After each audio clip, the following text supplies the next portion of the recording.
Queridos hermanos, buenos días. Una vez más, leyendo en presencia de esa maravillosa luz del Espíritu Santo en este hermoso cuadro antiguo del corazón de Jesús. Vamos a continuar, como todos los días, con esta hermosa Biblia. Renovaré con Mateos 8:33, 102 y continuaremos, pero antes vamos a leer una palabra acerca de un libro, Gracia para todo momento, muy interesante, muy bonito, y dice de esta manera: falta de fondos.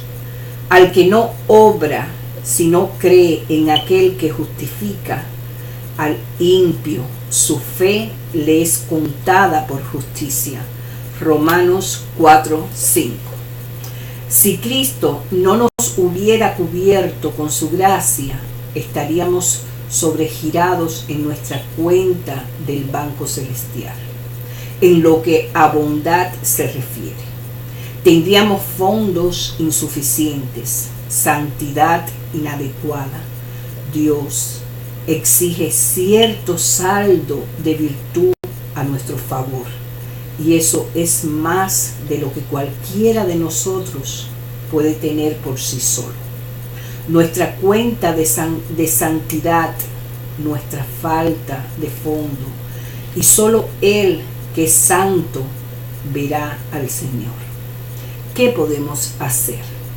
Podríamos tratar de hacer algunos depósitos.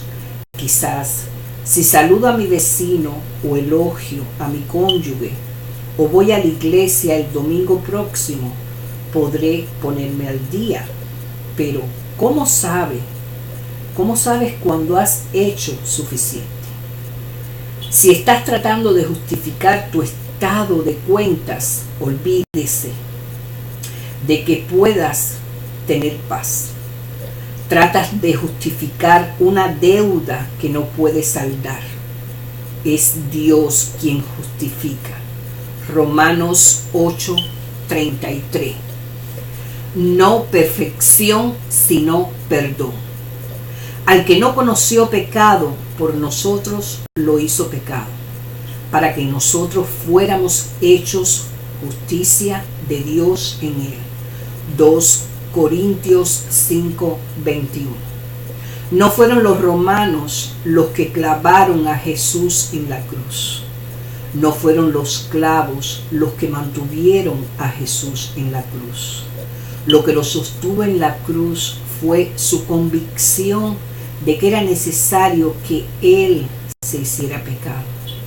Era necesario que Él, que es puro, llegara a ser pecado para que la ira de Dios se derramara, no sobre la creación, sino sobre el Creador. Cuando aquel que no conoció pecado llegó a ser pecado por nosotros, cuando el inocente se vio cubierto con todos los pecados del mundo, Dios no llamó a su ejército de ángeles para salvarlo. No lo hizo porque sabía que prefería renunciar a su Hijo que abandonarnos a nosotros. A pesar de lo que hayas hecho, querido hermano, no es demasiado tarde. Independientemente de cuán bajo hayas caído, hermano, no es demasiado tarde. Por profundo que haya sido el error que has cometido, hermano, no es demasiado tarde para excavar, sacar ese error y dejarte libre. Lo que hace un cristiano a un cristiano no es la perfección, sino el perdón. Amén. Continuamos con Mateos, la pregunta sobre el ayuno. Entonces vinieron a él los discípulos de Juan diciendo: ¿por qué nosotros y los fariseos ayunamos muchas veces, y tus discípulos no ayunan? Jesús les dijo: ¿Acaso pueden los que están de boda tener luto entre tanto que el esposo está con ellos? Pero vendrán días cuando el esposo les será quitado, y entonces ayunarán. Nadie pone remedio de paño nuevo en vestido viejo, porque tal remedio tira del vestido y se hace peor la rotura. Ni echan vino nuevo en las odres viejos. De otra manera los odres se rompen y el vino se derrama y los odres se pierden, pero echan el vino nuevo en odres nuevos, y los uno y los otros se conservan juntamente. La hija de Jairo y la mujer que tocó el manto de Jesús. Mientras él les decía estas cosas, vino un hombre principal y se postró ante él, diciendo: mi hija acaba de morir, mas ven y pon tu mano sobre ella y vivirá. Y se levantó Jesús y le siguió con sus discípulos. Y he aquí una mujer enferma de flujo de sangre, desde hacía 2 años, se le acercó por detrás y tocó el borde de su manto, porque decía dentro de sí: si tocase solamente su manto, seré salva.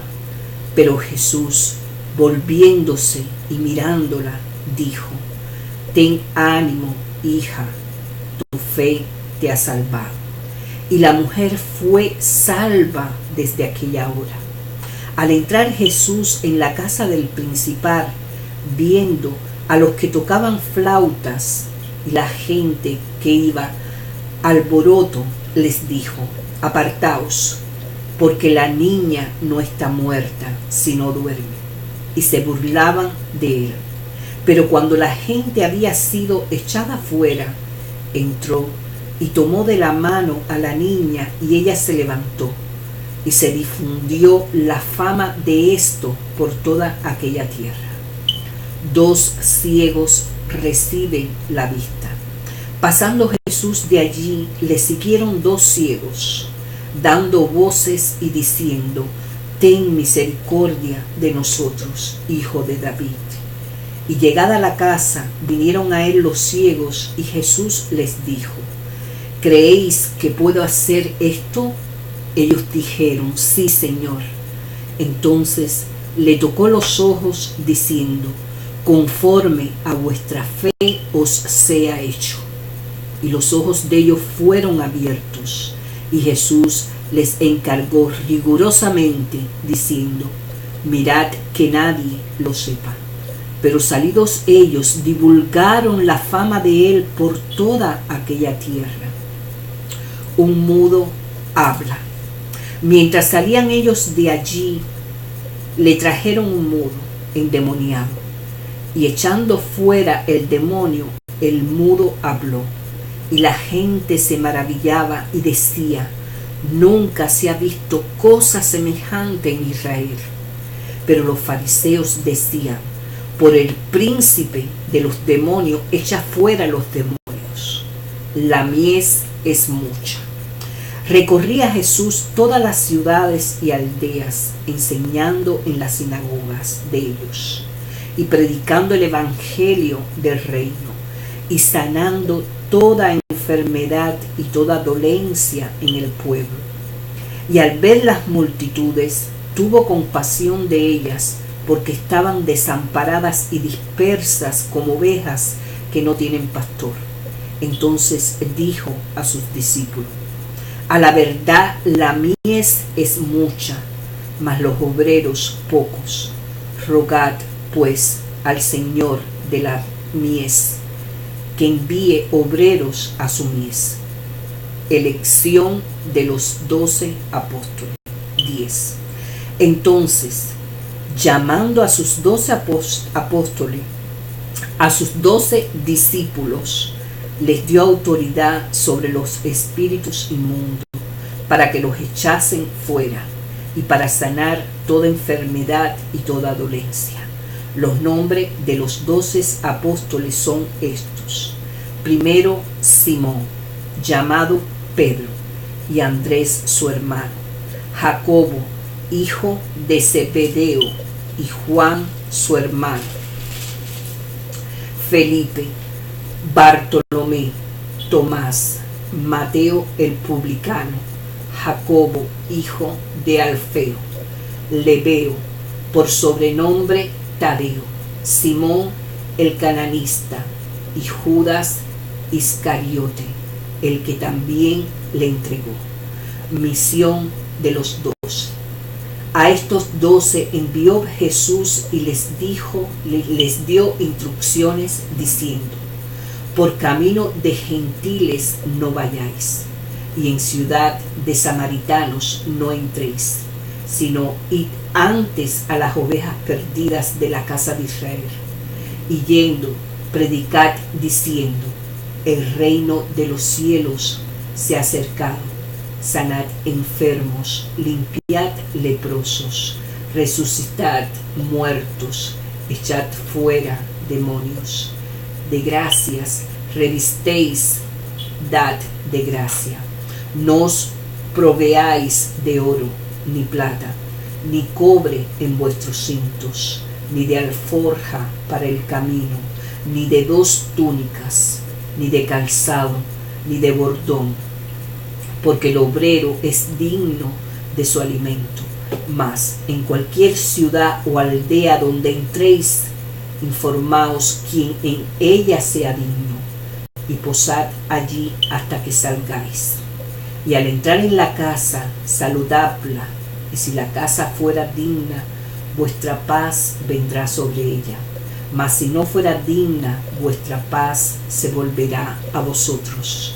Y si alguno no os recibiera, ni oyere vuestras palabras, salid de aquella casa o ciudad y sacudid el polvo de vuestros pies.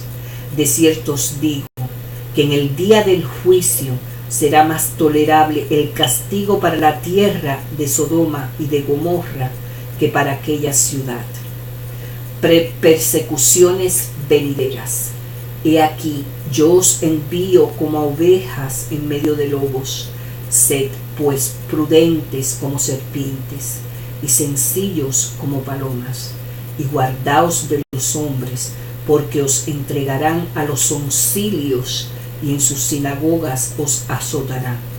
Y aun ante gobernadores y reyes seréis llevados por causa de mí, para testimonio a ellos y a los gentiles. Mas cuando os entreguen, no os preocupéis, por cómo o qué hablaréis, porque en aquella hora os será dado lo que habéis de hablar, porque no sois vosotros los que habláis, sino el Espíritu de vuestro Padre, que habla en vosotros. El hermano entregará a la mujer, a la muerte, al hermano, y el padre al hijo, y los hijos se levantarán contra los padres, y los harán morir, y seréis aborrecidos de todos, por causa de mi nombre. Mas el que persevere hasta el fin, éste será salvo.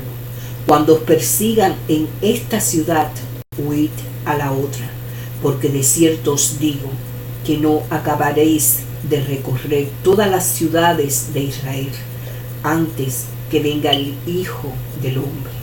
El discípulo no es más que su maestro, ni el siervo más que su señor. Bástale al discípulo ser como su maestro y al siervo como su señor. Si al padre de familia llamaron Beelzebú, cuánto más a los de su casa. ¿A quién se debe temer? Así que no le temáis, porque nada hay encubierto que no haya de ser manifestado, ni oculto, que no haya de saberse. Lo que os digo en tinieblas, decidlos en la luz, y lo que oís al oído, proclamarlo desde las azoteas. Y no temáis a los que matan el cuerpo, mas el alma no puede matar. Temed más bien a aquel que puede destruir el alma y el cuerpo en el infierno. No se venden 2 pajarillos por un cuarto. Con todo, ni uno de ellos cae a tierra sin vuestro Padre, pues aún vuestros cabellos están todos contados. Así que no temáis, más valéis vosotros que muchos pajarillos. A cualquiera, pues, que me confiese delante de los hombres, yo también le confesaré delante de mi Padre, que está en los cielos. Y a cualquiera que me niegue delante de los hombres, yo también le negaré delante de mi Padre que está en los cielos. Jesús, causa de división. No penséis que he venido para traer paz a la tierra. No he venido para traer paz, sino espada. Porque he venido para poner en disensión al hombre contra su padre, a la hija contra su madre, y a la nuera contra su suegra, y los enemigos del hombre serán los de su casa. El que ama a padre, a madre, más que a mí, no es digno de mí. El que ama a hijo o hija, más que a mí, no es digno de mí. Y el que no toma su cruz y sigue en pos de mí, no es digno de mí. El que haya su vida, la perderá, y el que pierde su vida por causa de mí, la hallará. Recompensas. El que vosotros recibes, a mí me recibe, y el que me recibe a mí, recibe al que me envió. El que recibe a un profeta por cuanto es profeta, recompensa de profeta recibirá. Y el que recibe a un justo por cuanto es justo, recompensa de justo recibirá. Y cualquiera de que a uno de estos pequeñitos un vaso de agua fría solamente, por cuanto es discípulo, de cierto os digo que no perderá su recompensa. Cualquiera que dé a uno de estos pequeñitos un vaso de agua fría solamente por cuanto es discípulo, de cierto os digo que no perderá su recompensa. Los mensajeros de Juan Bautista. 11. Cuando Jesús terminó de dar instrucciones a sus 12 discípulos, se fue de allí a enseñar y predicar en las ciudades de ellos. Y al oír Juan en la cárcel los hechos de Cristo, le envió 2 de sus discípulos para preguntarle: ¿eres tú aquel que había de venir o esperaremos a otro? Respondiendo Jesús les dijo: id y hacer saber a Juan las cosas que oís y veis. Los ciegos ven, los cojos andan, los leprosos son limpiados, los sordos oyen, los muertos son resucitados, y a los pobres es anunciado el Evangelio, y bienaventurado es el que no halle tropiezo en mí. Mientras ellos se iban, comenzó Jesús a decir de Juan a la gente: ¿qué salisteis a ver al desierto? ¿Una caña sacudida por el viento? ¿O qué salisteis a ver? ¿A un hombre cubierto de vestiduras delicadas? He aquí, los que llevan vestiduras delicadas en las casas de los reyes están. ¿Pero qué? ¿Qué salisteis a ver? ¿A un profeta? Si os digo, y más que profeta, porque este es de quien está escrito: he aquí, yo envío mi mensajero delante de tu faz, y el cual preparará tu camino delante de ti. De cierto os digo, entre los que nacen de mujer no se ha levantado otro mayor que Juan el Bautista, pero el más pequeño en el reino de los cielos mayor es que él. Desde los días de Juan el Bautista hasta ahora, el reino de los cielos sufre violencia, y los violentos lo arrebatan, porque todos los profetas y la ley profetizaron hasta Juan. Y si queréis recibirlo, Él es aquel Elías que había de venir. El que tenía oídos para oír, oiga. Mas, ¿a qué compararé esta generación? Es semejante a los muchachos que se sientan en plazas y dan voces a sus compañeros, diciendo: os tocamos flauta y no bailasteis, os endechamos y no lamentasteis. Porque vino Juan, que ni comía ni bebía, y dice: demonio tiene. Vino el Hijo del Hombre, que come y bebe, y dice: he aquí un hombre comilón y bebedor de vino, amigo de publicanos y de pecadores, pero la sabiduría es justificada por sus hijos. Ayes sobre las ciudades impenitentes. Entonces comenzó a convenir a las ciudades en las cuales había hecho muchos de sus milagros, porque no se habían arrepentido, diciendo: ay de ti, Corazín, ay de ti, Betsaida, porque si en Tiro y en Sidón se hubieran hecho los milagros que han sido hechos en vosotras, tiempo a que se hubieren arrepentido en cilicio y en ceniza. Por tanto, os digo que en el día del juicio será más tolerable el castigo para Tiro y para Sidón que para vosotras. Y tú, Capernaum, que eres levantada hasta el cielo, hasta el Hades serás abatida. Porque si en Sodoma se hubieran hecho los milagros que han sido hechos en ti, habría permanecido hasta el día de hoy. Por tanto os digo que en el día del juicio será más tolerable el castigo para la tierra de Sodoma que para ti. Venid a mí y descansad. En aquel tiempo, respondiendo Jesús, dijo: te alabo, Padre, Señor del cielo y la tierra, porque escondiste estas cosas de los sabios y de los entendidos, y las revelaste a los niños. Sí, Padre, porque así te agradó. Todas las cosas me fueron entregadas por mi Padre, y nadie conoce al Hijo sino el Padre, ni al Padre conoce a alguno sino el Hijo, y aquel a quien el Hijo lo quiera revelar. Venid a mí todos los que estáis trabajados y cargados, y yo os haré descansar. Llevad mi yugo sobre vosotros, y aprended de mí, que soy manso y humilde de corazón, y hallaréis descanso para vuestras almas, porque mi yugo es fácil y ligera mi carga. Los discípulos recogen espiga en el día de reposo. 2.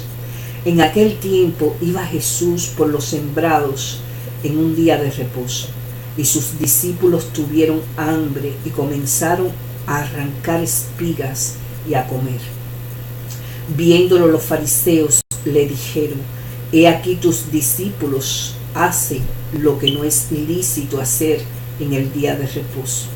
Pero él les dijo: ¿no habéis leído lo que hizo David cuando él y los que con él estaban tuvieron hambre? Cómo entró en la casa de Dios y comió los panes de la proposición, que no les era lícito comer, ni a él ni a los que con él estaban, sino solamente a los sacerdotes. ¿O no habéis leído en la ley como en el día de reposo los sacerdotes en el templo profanan el día de reposo y son sin culpa? Pues os digo que uno mayor que el templo está aquí. Y si supieseis que significa misericordia quiero y no sacrificio, no condenarías a los inocentes, porque el Hijo del Hombre es Señor del día de reposo. El hombre de la mano seca. Pasando de allí, vino a la sinagoga de ellos, y he aquí, había allí uno que tenía seca una mano, y preguntaron a Jesús para poder acusarle: ¿Es lícito sanar en el día de reposo. Él les dijo: ¿qué hombre habrá de vosotros que tenga una oveja y si esta cayere en un hoyo en un día de reposo, no le eche mano y la levante? Pues, cuanto más vale un hombre que una oveja, por consiguiente, es lícito hacer el bien en los días de reposo. Entonces dijo a aquel hombre: extiende tu mano. Y él la extendió, y le fue restaurada sana como la otra. Y salidos los dos fariseos tuvieron consejo contra Jesús para destruirle. El siervo escogido.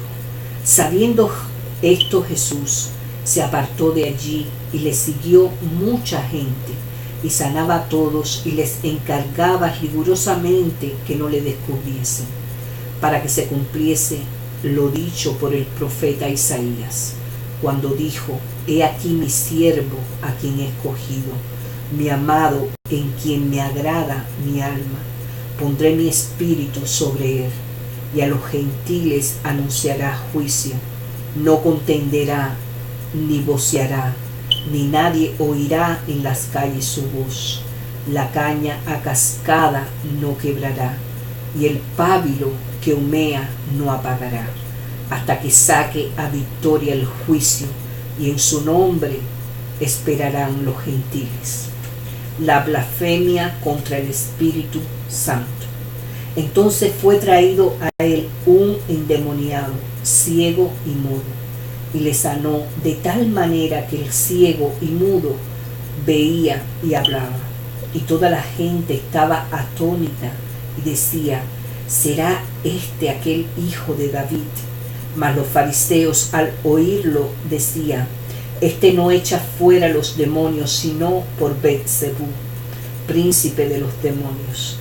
Sabiendo Jesús los pensamientos de ellos, les dijo: todo reino dividido contra sí mismo es asolado, y toda ciudad o casa dividida contra sí misma no permanecerá.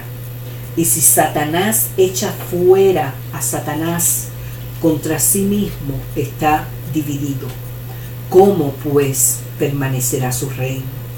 Y si yo echo fuera los demonios por Beelzebú, ¿por quién los echa vuestros hijos? Por tanto, ellos serán vuestros jueces. Pero si yo por el Espíritu de Dios echo fuera los demonios, ciertamente ha llegado a vosotros el reino de Dios. Porque, ¿cómo puede alguno entrar en la casa del hombre fuerte y saquear sus bienes, si primero no le ata? Y entonces podré saquear su casa. El que no es conmigo, contra mí es, y el que conmigo no recoge, desparrama. Por tanto os digo, todo pecado y blasfemia será perdonado a los hombres, mas la blasfemia contra el Espíritu no le será perdonado. A cualquiera que dijere alguna palabra contra el Hijo del Hombre le será perdonado, pero al que hable con el Espíritu Santo no le será perdonado, ni en este siglo ni en el venidero. O haced el árbol bueno a su fruto bueno, o haced el árbol malo a su fruto malo, porque por el furor se conoce el árbol. Generación de víboras, ¿cómo podéis hablar lo bueno siendo malos? Porque de la abundancia de corazón habla la boca. El hombre bueno del buen tesoro del corazón saca buenas cosas, y el hombre malo del mal tesoro saca malas cosas. Mas yo os digo que de toda palabra ociosa que hablen los hombres, de ella darán cuenta en el día del juicio, porque por tus palabras serás justificado, y por las palabras serás condenado. La generación perversa demanda señal. Entonces respondieron algunos de los escribas y de los fariseos, diciendo: Maestro, deseamos ver de ti señal.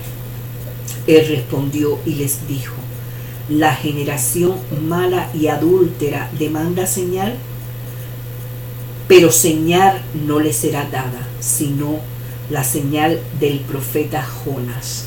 Porque como estuvo Jonás en el vientre del gran pez 3 días y 3 noches, así estará el Hijo del Hombre en el corazón de la tierra 3 días y 3 noches.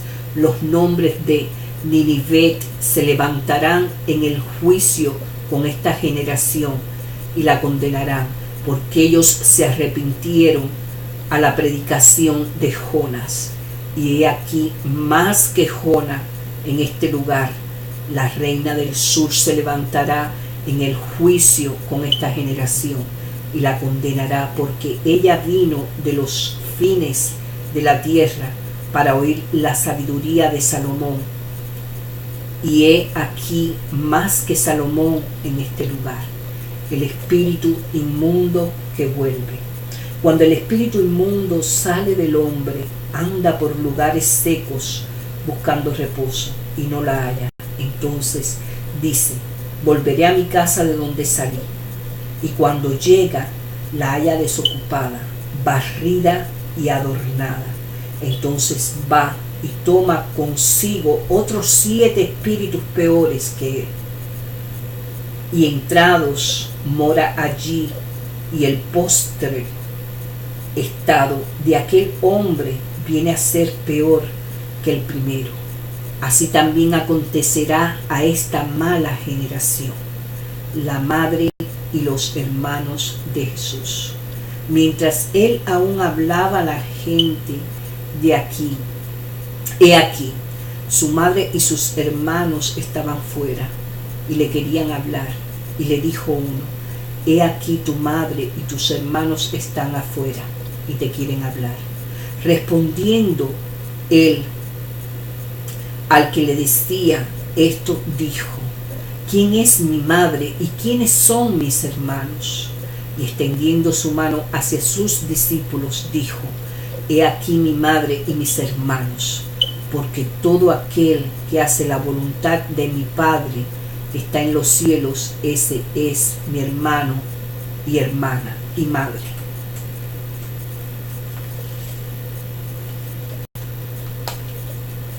Cinco, 1, 12. Y abriendo su boca les enseñaba diciendo: bienaventurados. La enseñanza comienza con que hemos dominado las bienaventuranzas. Macariori, las bendiciones. Jesús contrasta aquí las dos formas de bendiciones a la manera del reino por puro don de Dios. Macarios, y a la manera carnal por el logro humano. Adimonia, la bienaventuranzas nos muestra una inversión radical de la bendición en el orden del Señor. Jesús toma a aquellas personas que comúnmente se creen que no tienen la bendición y no son aptos para recibir la bendición. La bendición muestra que hay algo en la vida del reino de Dios que los transforma en bendiciones. Muchas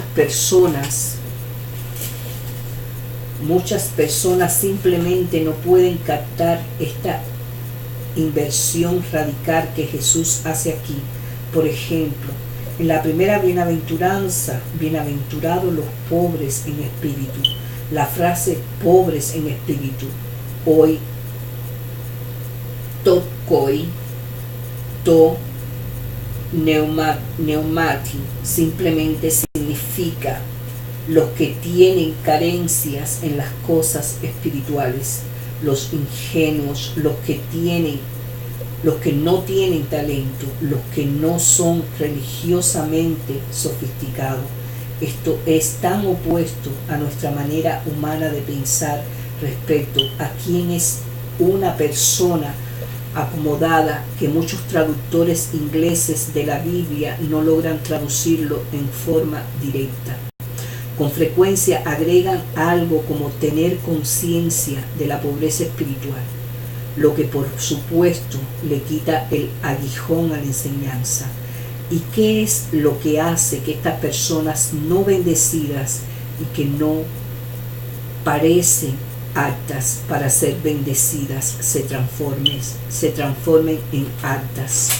Es la presencia amorosa, aceptadora y afirmadora de Jesucristo, que gratuitamente da la bienvenida y recibe a aquellos a quienes se les sientan encima, los desprecian y traicionan. Para usar las palabras de los cantantes Simón y Garfunkel, ahora bien, las enseñanzas del Sermón del Monte, de hecho, han cambiado nuestra manera de pensar hoy en día respecto de una cantidad de estas categorías, tales como los misericordiosos, los de limpia corazón o los pacificadores. Pero en la época de Jesús no se los tenía en cuenta para ser bendecidos. Y francamente, aún hoy, al establecer las prioridades de la vida, estas categorías no son tenidas en cuenta. 5.8. Vea el índice de disciplinas espirituales. 5.17.20. No penséis que he venido para abrogar la ley. En este famoso pasaje Jesús se presenta a sí mismo como un sabio con autoridad independiente y personal, sin necesidad de citar las tradiciones o enseñanza de los otros rabinos. La fórmula oísteis que fue dicho, pero yo os digo, algunas veces presenta a Jesús contrastando su enseñanza con la de Moisés y algunas veces con otras tradiciones judías. El famoso aforismo del versículo 17 habla sobre el hecho de que Jesús ha venido a cumplir la Torá, las instrucciones previas de Dios a su pueblo. Pero una vez que algo se ha cumplido, ya sea profecía, promesa o enseñanza, entonces se ha completado. Jesús dice que no desaparecerá ni aun la porción más pequeña de la ley hasta que todo se haya cumplido, con lo que significa que el reino de Dios, su reinado de salvación, ha llegado en forma completa a la tierra. Recuerden que Jesús se dirige a los seguidores judíos que ya están bajo la ley mosaica, no a los gentiles, y sin duda el autor de Mateo tiene en mente a una audiencia distinta. Lo que queda claro por el versículo 20 es que la irrupción del dominio de Dios no significa una disminución de los requerimientos que Él pide a su pueblo. Más bien, las demandas se intensifican porque a aquellos que se les ha dado más gracia, más se les requiere. 5.20. Si vuestra justicia no fuese mayor que la de los escribas y fariseos. La justicia de los escribas y fariseos consistía en lo externo, en controlar lo exterior, lo que con frecuencia involucraba la manipulación controladora de otras personas. Esto se contrasta con la justicia interna del reino de Dios. Este es uno de los puntos más cruciales de nuestra formación espiritual. Es también la clave para la interpretación del Sermón del Monte, porque Jesús continuamente contrasta la justicia interna del reino con la justicia externa de los escribas y fariseos. Los escribas y fariseos dicen, no matarás. Jesús dice, aprended a estar libres de odio. Los escribas y fariseos dicen, no tengas relaciones extramatrimoniales. Jesús dice, aprendan a ser libres de la inquietud de la carnalidad. Los escribas y fariseos dicen, estén seguros de decir la verdad cuando hacen votos. Jesús dice, siempre digan la verdad, y continúa así hasta el final del sermón.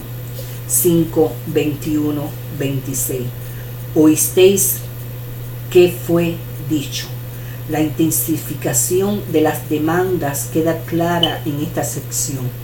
Jesús De ninguna manera debe ser visto meramente como un segundo Moisés. Él va mucho más allá que Moisés. Por ejemplo, el mandamiento "no matarás", dado a Moisés, se amplía para incluir un mandato para no estar enojado con otros creyentes o llamarlos necios. Antes de continuar cumpliendo con las obligaciones religiosas, incluida la de ofrendar, necesitamos reconciliarnos con aquellos con los que nos hemos enemistado. 5, 27, 32. Vea el índice de disciplinas espirituales. 5, 29, 30. Si tu ojo derecho te es ocasión de caer. Observe que Jesús dice, si el ojo o la mano comete una ofensa, jamás dice que esos miembros externos contaminan. De hecho, enseñó exactamente lo opuesto.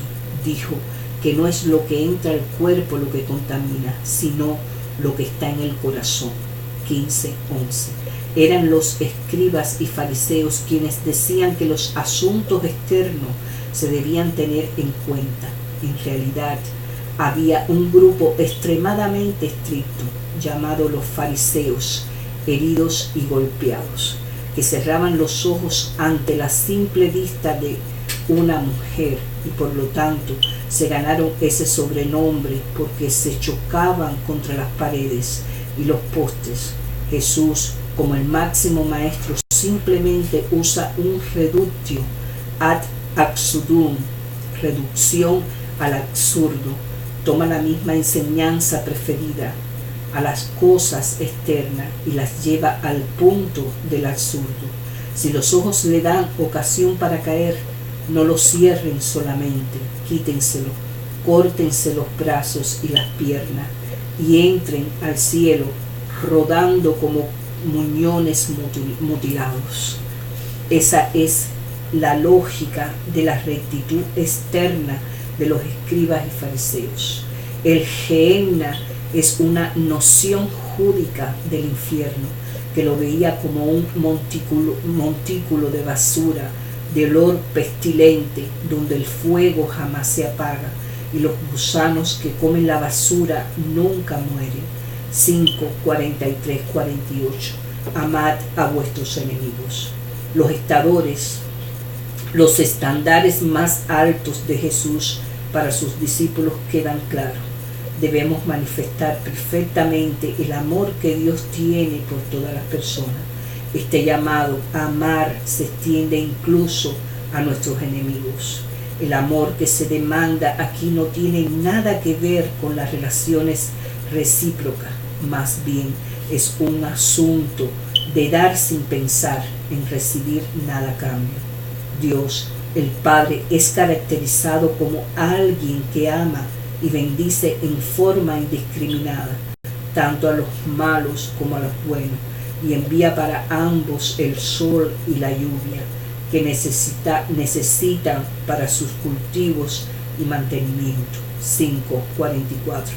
Vea el índice de disciplinas espirituales. 6:1-18. Guardaos de hacer vuestra justicia. En estos versículos tenemos la propia interpretación de Jesús de las tradicionales obligaciones judías de la limosna, oración y ayuno. Realizar estas tareas para lograr la aprobación humana impide cualquier recompensa del Padre Celestial. Dar, orar y ayunar deben ser hechos en secreto, quitando la motivación de exhibirse o desplegar piedad delante de otros.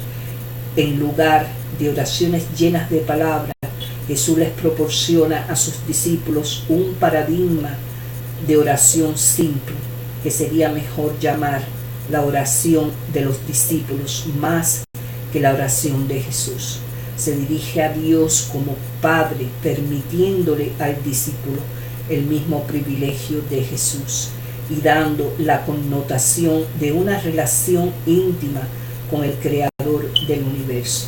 La oración para que el reino venga y que la voluntad de Dios sea hecha Deja claro que esas cosas aún no estaban completas o totalmente hechas sobre la tierra. Santificar el nombre de Dios procede a las peticiones por el pan diario y el perdón de los pecados. La relación entre el perdón que hemos recibido y el perdón que debemos ofrecer a otros es decisiva. Si no perdonamos, se instala un impedimento en nuestra propia vida que obstruye la posibilidad de recibir el perdón divino. Versículo 14-15. El versículo 13 está dirigido a Dios, pero debido a que Él no tienta a nadie a hacer nada malo, una mejor traducción sería: y no nos pongas a prueba, más bien líbranos del malo. Oremos para ser librados de la tentación y cualquier tipo de prueba para la que estemos listos a soportar. 6.4. Vea el índice de disciplinas espirituales. 6.5.9. Vea el índice de disciplinas espirituales. 6.6. Vea el índice de disciplinas espirituales. 6.10. Vea el índice de disciplinas espirituales. 6.16.18. Vea el índice de disciplinas espirituales. 6.18. Vea el índice de disciplinas espirituales. 6.19.24. No os hagáis tesoros en la tierra. Jesús exhorta a los discípulos a no almacenar recursos sobre la tierra, sino más bien en el cielo. El sentido de su idea es a dónde ponemos nuestra confianza y dónde está nuestra seguridad. Jesús enfatiza que dos amos, Dios y el dinero, no pueden ser servidos a la vez. A la luz de este pasaje resulta una ironía que en la moneda de los Estados Unidos aparezca la frase: en Dios confiamos. 6.22.24. Vea el índice de disciplinas espirituales. 6.24. Vea el índice de disciplinas espirituales. 6.25.34. Por tanto os digo, no os ufanéis. Aunque muchas cosas parezcan inquietantes, Jesús les recuerda a sus discípulos que Dios es mayor que todas las circunstancias humanas. La referencia a Salomón en todo su esplendor, versículo 29, refrenda la declaración que hace Jesús de una enseñanza de sabiduría que sobrepasa la enseñanza y las bendiciones de aquel rey Salomón. Era un coleccionista de recursos, pero Jesús les dice a sus discípulos que no deben vivir así, sino más bien confiar en el Señor y descansar en sus bendiciones. Él puede cuidar de los humanos igual que puede hacerlo con otras criaturas. En el versículo 30, el evangelista usa su característica descripción mateana para los discípulos, hombres de poca fe. No se dice que la audiencia tenga muy poca fe, sino que esta sabiduría tiene el propósito de reforzar, aumentar y extender esta fe. Debemos buscar primeramente el señorío de Dios y confiar en Él para que cuide de nuestras otras necesidades. Finalmente, nuestra más grande necesidad es estar entre los salvados bajo el reinado de Dios, que llamamos su reino o dominio. El término dominio es preferiblemente porque hace referencia a un reino o ámbito como los conceptos hebreo y griego, mientras que para nosotros reino siempre lleva la connotación de un lugar. 7.1c. No juzguéis para que no seáis juzgados. Este texto llama a un autoexamen más que a un simplemente mantener una actitud de no juzgar a los demás. El tema aquí no es abandonar el juicio crítico sobre la conducta humana, más bien Debemos abandonar la práctica de juzgar a todas las personas, aunque peque, porque no somos omniscientes y no podemos tomar las cosas en cuenta. En lugar de esto, debemos concentrarnos en nuestras propias flaquezas y los defectos de nuestra propia visión, que nos impiden vernos a nosotros mismos con precisión. Observe que Jesús enfoca en la manera en que investigamos con rigor el ver a los demás, mientras que pasamos por alto o minimizamos nuestros propios defectos y pecados. 7, 15, 20. Guardaos de los falsos profetas. La advertencia contra los falsos profetas trae consigo una comprobación. Si la enseñanza o fruto es bueno, entonces ellos también lo son. Por otra parte, si lo que dicen trae mal fruto, ellos mismos son del mismo modo falsos. El árbol debe ser juzgado según su fruto. 7, 21, 23. No todo el que me dice Señor. El versículo 21 no se refiere a las personas que dicen que Jesús es el Señor y que en realidad cree en que es Salvador. El contraste no es entre palabras y creencias, más bien el tema aquí son las palabras y la acción. Algunos llaman a Jesús Maestro bueno, Maestro sabio, Rabino, para poder congraciarse, pero no hacen la voluntad del Padre en el cielo. 7, 24, 29. Un hombre prudente que edificó su casa sobre la roca. La parábola que concluye deja claro que Jesús les ha ofrecido a los discípulos un sólido fundamento de enseñanza sobre la cual edificar sus vidas y ministerios. Pero depende de ellos poner estas palabras en práctica. De otra manera, se asemejan al necio que se describe con tanta frecuencia en Proverbios, pero no es una persona intelectual deficiente, sino una persona que carece de buen juicio moral. No es el sentido común la sabiduría a la cual Jesús nos llama, sino más bien a un sentido cristiano que únicamente tiene significado en el contexto de una visión cristiana del mundo, un sistema de creencias atestiguado por sus compromisos éticos y conducta. 7:28. La gente se admiraba, las multitudes se asombran, porque Jesús enseñaba cómo alguien que tiene autoridad independiente, a diferencia de un maestro normal de la ley, pero no debemos confundir el asombro con el compromiso o discipulado, tanto en este entonces como ahora. 8:1-4. Un leproso. Y se postró ante él. Jesús toca a un hombre con una terrible enfermedad en la piel para sanarlo. Ser impuro es una cultura que se enfoca en la impureza ritual. Lo transformaba a uno en un desechado, literalmente en un intocable, dado que el dominio de Dios se abrirá paso. Jesús consideraba los temas de la impureza ritual como algo discutible y demostraba que ya no se necesitaba mantener tales restricciones.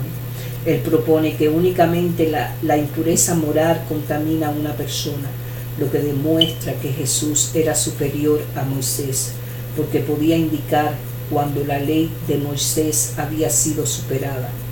El leproso participa en una propia sanidad y se da cuenta de que él tiene una opción respecto a sanar o no. El hombre debía ir y mostrarse el sacerdote para poder ser integrado a la comunidad, pero Jesús no veía ninguna necesidad de hacer eso, porque no consideraba que tocar al hombre constituía una contaminación para él. 8:5-17. Vino a él un centurión. Puede ser que esta historia trate de la sanidad del siervo de un centurión gentil. Pero el centurión podría haber sido también un semita, por ejemplo, un endomita, dado que la mayoría de las tropas romanas de la región eran personas alistadas localmente. Cualquiera sea el caso, este hombre es una de las dos figuras en este evangelio a quienes se les dice que tienen gran fe, en contraste con los discípulos que regularmente son señalados por su poca fe. El versículo 11 sugiere que el centurión se sentara en la mesa escatológica con los patriarcas, mientras que algunos judíos perderán su invitación al banquete.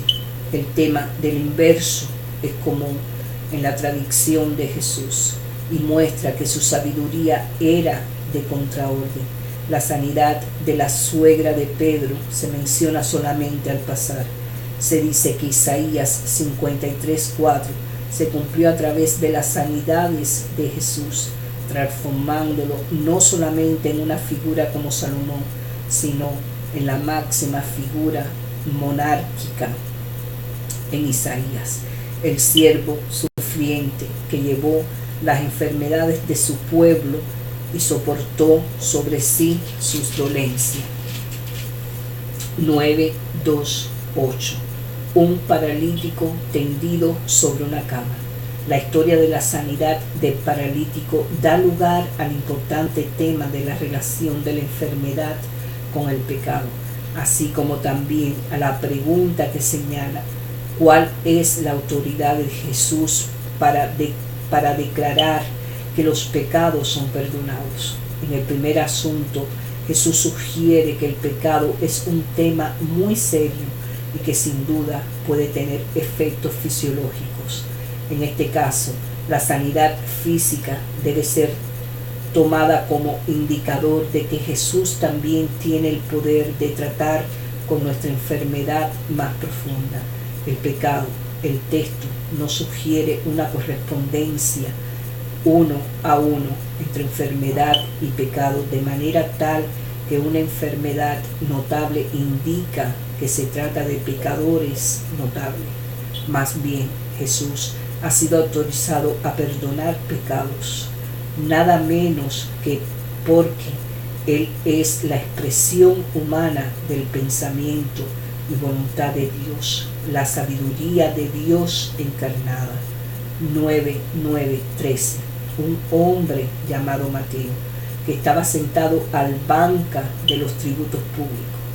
El llamado de Mateo ilustra los llamados a pecadores, desechados y despreciados, porque los colectores de impuestos eran colaboradores de Roma y sus reyes aliados, y despojaban al pueblo de sus recursos. Los fariseos, con su preocupación respecto a la pureza, tanto ritual como moral, no podían entender por qué Jesús practicaba de banquetes con los malos. Su respuesta es la de un sanador, porque precisamente esas personas son las que más necesitan al médico. El llamado al pecador es como el llamado de la sabiduría a los simples, de Proverbios 9, pero con esta diferencia: Jesús en realidad cree que los alejados escucharán y responderán, especialmente debido a que en el centro de su acercamiento está la misericordia. Nuestra respuesta, 9:13. Jesús cita a Oseas 6:6, porque misericordia quiero y no sacrificio. ¿Por qué Dios desea un amor permanente o misericordia en lugar de sacrificio, querido hermano? Podría ser porque el amor y la misericordia revelan que tenemos un corazón transformado, mientras que el sacrificio es un acto externo que se puede hacer más allá de la condición de nuestro corazón. Por ejemplo, 15, 18, 19. Debatirlo. Vea también el índice de disciplinas espirituales. 9, 14, 15. Vea el índice de disciplinas espirituales. 9, 35, 38. tuvo compasión de ellos. Jesús tuvo compasión del abuso, de aquellos que no tenían esperanza y de aquellos sin un liderazgo fuerte. Versículo 36. Luego, Él enviaría a sus discípulos a guiar a los perdidos hacia una relación con el único que podría pastorearlos y proveerles con paz, tal como los llamó a nosotros a que lo hiciéramos. 10:1-42. Entonces llamó a sus 12 discípulos. Este extenso discurso es el inicio de la segunda colección de dichos de sabiduría de este evangelio. Este énfasis en la misión de los discípulos recomienda llamar a esta sección reglas para el camino. Jesús autoriza a sus discípulos a hacer las mismas cosas que él hacía, pero note que es solo al círculo más cercano al que le da ese poder y los envía de 2 en 2. Esta forma de agruparlos probablemente se derive de la creencia judía que decía que la verdad de algo debe ser confirmada por 2 o más testigos. Deuteronomio 17:6, 19:15. Por primera vez se nos da el nombre de los 12, versículos 2-3. Los discípulos irán solo a las ovejas perdidas de Israel, porque el evangelio es primero para ellos, versículo 6. No está claro si esto quiere decir que todo Israel está perdido o si ellos debían ir a los perdidos de Israel. Los discípulos no llevarían provisiones con ellos, sino se fiarían del sistema judío de hospitalidad en cada pueblo. Versículo 9-11. Se los exhorta a obrar como sabios, prudentes como serpientes y sencillos como paloma. Versículo 16. Conscientes del potencial para el daño o el mal que algunas personas, ellos no hablan para ellos o de ellos, sino que el Espíritu del Padre habla a través de ellos, como en el caso de Jesús, versículo 20. Debían esperar persecución, rechazo y ser causa de divisiones y confusión. Jesús no vino a traer paz, sino más bien a la hora de la decisión trajo división entre los justos y los injustos, entre el sabio y el necio. Versículo 34-36. Cuando eran perseguidos, debían ir hacia la siguiente ciudad y de allí a más ciudades en Israel. Desde ese momento y hasta el día en que el Hijo del Hombre regrese. Versículo 23. El versículo 24 es crucial, ya que muestra nuevamente el contexto de este evangelio. Es para aquellos que son sabios en discipular, aprendices de la escuela de Jesús. Quizás es la sabiduría. Estos discípulos debían esperar la misma clase de rechazo y el mismo trato que recibió el sabio supremo. La advertencia sobre la ansiedad que se ve en el primer discurso es recapitulada aquí, versículos 28-31. El versículo 40 indica que los discípulos son agentes y extensión de su maestro. Aquellos que rechacen a estos agentes lo habrán rechazado a él. 11, 25, 27. ¿Por qué escondiste estas cosas de los sabios? Este es uno de los pasajes más decisivos para entender el carácter de este evangelio y la presentación que hace de Jesús como sabio y como la sabiduría encarnada. Jesús ofrece sabiduría de revelación a esta escondida de los sabios e inteligentes convencionales, y sin embargo la revela incluso a los infantes. Este pasaje es un eco deliberado de Daniel 2, 19, 23, donde otro sabio profético, Daniel mismo, agradece a Dios por la sabiduría que le fue revelada. Aquí el Hijo real Quien es el verdadero sabio es el único que puede en verdad revelar al Padre Celestial. El lenguaje del Padre, que es adoptado de la primitiva literatura de sabiduría judía, reitera que Jesús está en tal intimidad con aquel que es la misma expresión del pensamiento de Dios sobre la tierra. La sabiduría a la que Jesús se refiere puede ser otorgada sobre cualquier persona y no se puede adquirir con aprendizaje convencional o el estudio de la naturaleza o la naturaleza humana. Esto es muy similar a lo que encontramos en Juan, el otro evangelio de sabiduría 5:20, 14:7, 11, 28, 30. Venid a mí, todos los que estáis trabajados. Aquí las palabras de sabiduría sobre su yugo se transforman en las palabras de Jesús mismo. Él ofrece su propio yugo, que incluye tanto las antiguas como las nuevas enseñanzas, no simplemente el yugo de la ley mosaica. La Torá no se considera sino una expresión de la sabiduría mayor, pero no la final o definitiva. La persona de Jesús, su vida y enseñanza son la expresión culminante de la sabiduría y voluntad de Dios. Jesús y sus discípulos son como los escribas descritos 13:52, que sacan tanto de lo viejo como de lo nuevo cuando presentan el Evangelio. La adaptación que hace Jesús de la Torá y su nueva enseñanza, que va más allá y en muchos casos reemplaza la Torá.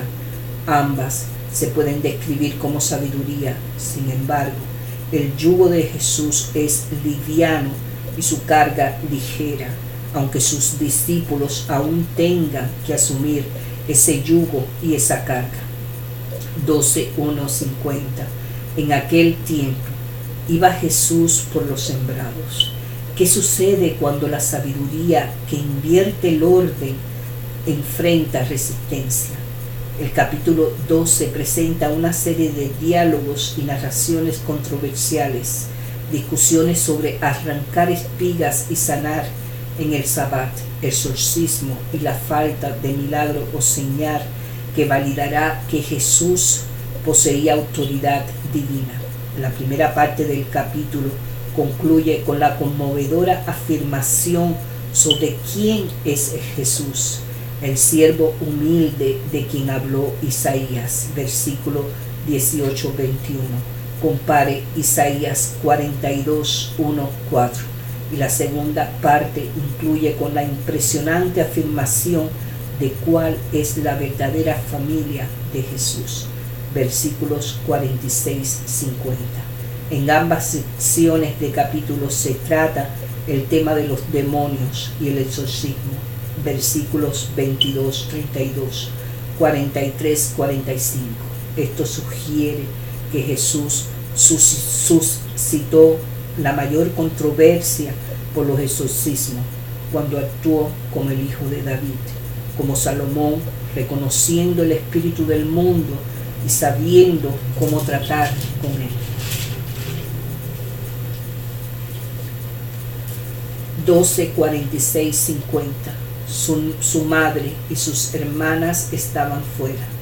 La importante expresión en el versículo 50 deja claro que la verdadera familia de Jesús son sus discípulos. Quien quiera que hace la voluntad de Dios son la madre y los hermanos de Jesús. 13:1-53. Aquel día salió Jesús y se sentó junto al mar. El capítulo 13 contiene el tercero de los discursos mateanos que pone su enfoque en las parábolas, la forma de discurso de sabiduría cuyo más famoso y frecuente usuario fue Jesús. El término que traducimos como parábola hace referencia a una forma metafórica del discurso que tiene el propósito de provocar la mente hacia el pensamiento activo. El término puede hacer referencia a varias cosas desde una sola línea metafórica. Por ejemplo, médico, cúrate a ti mismo. a un enigma, proverbio o narración breve, lo que distingue el uso que hace Jesús de esta forma de discurso de sabiduría en que sus parábolas hablan acerca del reino que se acerca a la de la actividad divina salvadora de Dios en y a través de su ministerio. En términos de pedagogía se describe a los discípulos como capaces de aprender y comprender. Versículos 51-52. Aunque tienen poca fe, en otras palabras, se los relata como los simples en la primitiva literatura de sabiduría. Proverbios 1:9. El crecimiento en sabiduría es posible para personas así, pero puede requerir revelación de la sabiduría misma de tanto en tanto. Pedro entonces aparece como el que recibió y expresó esa sabiduría respecto de quién es Jesús en 16, 17. Queridos hermanos, que la paz de Dios esté con ustedes y su sagrado Espíritu Santo. Como ustedes ven, he estado leyendo a oscura, sin la luz prendida, para que puedan captar lo que acontece con nuestro Rey, con nuestro Salvador, con la presencia tan divina del Espíritu Santo de nuestro Señor Jesucristo. Que la paz de Dios esté con ustedes. Escuchen las palabras, llévenla en su corazón, traten de escudriñarla, de tratar de llevarla a la práctica con los demás, con amor hacia el prójimo, el necesitado, los enfermos. Dios está haciendo un llamado, estas señales, esta milagrosa luz del Espíritu Santo no es por gusto, esto no es una cosa de juego. Con Dios no se juega, a Dios se le teme, a Dios se respeta. En el nombre del Padre, del Hijo y del Espíritu Santo. Amén. Gloria a nuestro Señor.